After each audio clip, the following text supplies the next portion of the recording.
pleading with them that, okay, even if you want to take me anywhere, I'm already naked, I'm already exposed. Can I change what I'm wearing?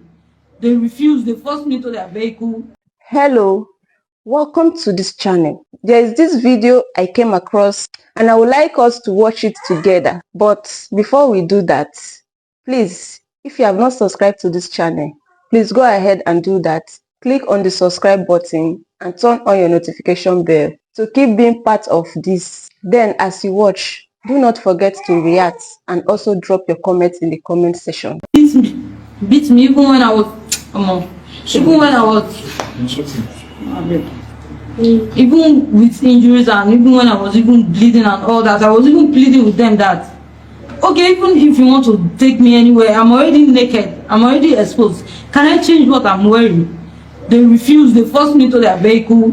Were doing all sorts of nonsense that they were not even doing all sorts of nonsense to me, hitting me, threatening me that if I even make as much as a comment that they are going to kill me and throw my dead body in the bush, that nobody's going to say anything about it. Sunday, the 24th day of August is today, 2025. Good afternoon, everyone. Thanks for joining me in this video. Now, about some days ago, you heard about what happened in Anambra State, in Oba to be precise, where Soludo Vigilante assaulted a COP member and whisked them away to their station, tore her clothes, and all kinds of inhumane treatment was meted on her. Now, the lady has come out to narrate the story, what transpired, and how they were humiliated. I took time to listen to the story the lady shared with us, and one thing I discovered is this. This is the 6th time this, whether it's their Agune Chamber or their sister vigilante group of the Anambra State, this is the 6th time they are telling the victims of their human rights abuse that we can kill you and throw you into the bush, nothing will happen. Or they will tell the arrest people, we can kill you and throw you into the river, nothing will happen. Now, I am a kind of person that always connects dots. Whenever someone is boasting that he's going to do things, it means that the person has been carrying on such acts. Every now and then, in Igbo land, if you enter in the bush, especially between the borders of each state, you used to see dead bodies, skeletons, and so on and so forth. The question is, who are responsible for all those terrible things? Because we are not paying attention to the security threat around us. Like the last time I did video, I said all those carnivorous animals, I call them, who always pretend that they are fighting for freedom, or those people are criminal, they have nothing to do with fighting for freedom, who are always trying to threaten people or kill people and so on and so forth. It's the same thing these Soludo vigilante people are doing. I don't care to know what they represent, all those things. As far as they continue to kill people, they continue to go. Because if you tell a youth corp member that you are going to kill her and throw her into the bush, she did not do anything wrong against you. That is to say that you have been carrying out this act against these people. Now, I want you to pay attention and understand what this lady went through and what others are going through in Anambra State from the hands of all these Soludo boys. On that 23rd of July 2025, I was at my copper's lodge with my co-coppers, as you can see. So we started hearing knock on the door, which we thought it was our neighbor's door because it was a 3-story building. It was not until the knock became persistent and more aggressive, that was when I decided to come out and check who was at the door. But even before I got to the door was kicked in, and on the other side of the door was a masked man, no uniform, no form of identity. He was covering his face and he was with a gun. At first I was afraid because I thought it was an armed robber. It was not until he started ordering us to come out from the room, that everybody in the room should come outside. That was when I was like, all of us in this room are coppers. Even if you are on a raid or whatever, all of us in the room are coppers. My colleagues heard my voice outside and they all came out, and they even came with their ID cards and everything. Even these people barged into the house, ignoring the ID card that we were showing them and all that. They barged in. Even when we were showing them our uniforms, our ID cards, everything, they ignored everything totally. collected our devices, our phones, our laptops that we were charging. They collected everything and forced us downstairs that we must follow them to their office. Even when we kept insisting that even if they want to take us anywhere, that they should call our LGI or our school proprietor so that they will know that we are being taken somewhere, because we don't know them. They didn't tell us anything that this is what they came to look for in the lodge or anything. It was when we got downstairs that I started insisting that I will not follow them anywhere unless they call my LGI. Even if they want to take me anywhere, even if they want to take us anywhere, they have to call my LGI. He has to be aware, because this is not my state. I don't know anybody here. I don't know you. I don't know where you are taking me to. You didn't show me any form of identification. That was when they started beating me, hitting me from different angles.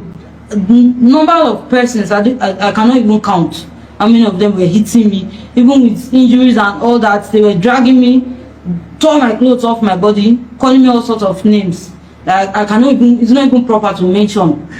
Calling me all sorts of names, both in their dialects, in English and all that. They beat me even when I was, even with injuries, and even when I was even bleeding and all that. I was even pleading with them that, okay, even if you want to take me anywhere, I'm already naked, I'm already exposed, can I change what I'm wearing? They refused. They forced me to their vehicle, were doing all sorts of nonsense that they were not even doing all sorts of nonsense to me, hitting me, threatening me that if I even make as much as a comment, that they are going to kill me and throw my dead body in the bush, that nobody's going to say anything about it. Nothing is going to be done about it. They died that they forced us into their vehicle and took us to their secretariat, their office, whatever, and sat us on the wet floor, even because it rained that day. They sat us on the floor like that, even with my tongue closed and everything. My co-copper, one of them, had to pull his cloth and give to me to wear just to cover my body. That 6:30 p.m. I messaged my LGI and told him that, sir, see what happened, though, see what we went through. There was no response. Not until I sent him the video. He didn't even bother to show any. It was because he saw a video, that was why he decided to come in the night. And the comments that came out of his mouth was that we should assume that what has happened, that some of us are going to get married to men that beat women. That was what he said to us, that some of us are going to get married to men that beat women, so we should take it as a blessing. Fast-tracked to the next day when we went to the local governments. Perhaps they wanted to settle it and all of those stuff. They were calling us in, separately. They don't want us to come together. So I don't know why they did that, because we were supposed to be together, but they were separating us. So they separated us, talking to, and then at the end of everything, they gave us some kind of tip, telling us that it was for transportation fare. Not to talk to anyone about this. They gave us 10,000 naira. They gave us 10,000 naira, and I saw a line that they said they compensated us. They did not. They said, and I quote, that it was for transportation fee, not to compensate or whatever they said. Then after that incident, we were outside, still talking about. That was when the AGI came and was like, just because he doesn't want the issue to escalate, so he collected my phone and by himself he deleted it. By himself he deleted the video from my phone. The AGI, when he called me, you can witness, you can testify. I was crying and weeping on call. I told him that we want justice. That we want justice. He should treat the case. He said he will follow up the case.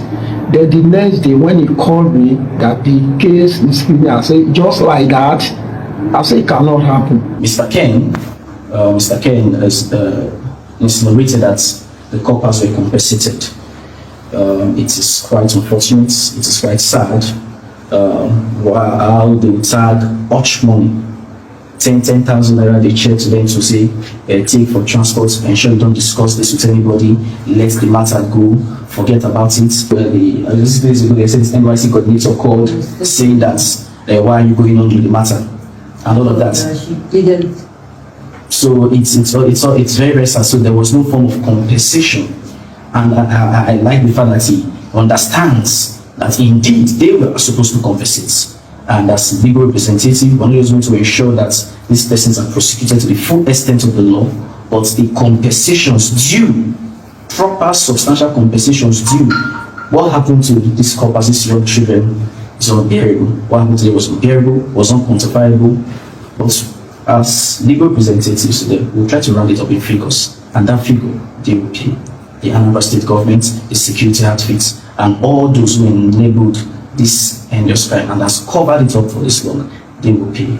Now, this is my point. I understand that these people have been arrested. I understand the kind of things that their leader is coming out to say, that this thing is not from Soludo, it's not from the government. They have arrested them. At the time, he was trying to defend them at a Channels television interview, and so on and so forth. So what I'm saying is that these people should be investigated deeply, because this is not the first time. Complain here and there. These people are carrying out heinous acts. You know, some things that people don't even know. I believe that from what these people are boasting, telling people, I can kill you and throw you into the river, I can kill you and throw you into the bush, nothing will happen. It means something that these people are doing that the world don't know is going on. And I think this should be investigated. Thank you for watching this video. Please leave your contribution in the comment section and also do well to subscribe. I'll see you in my next video.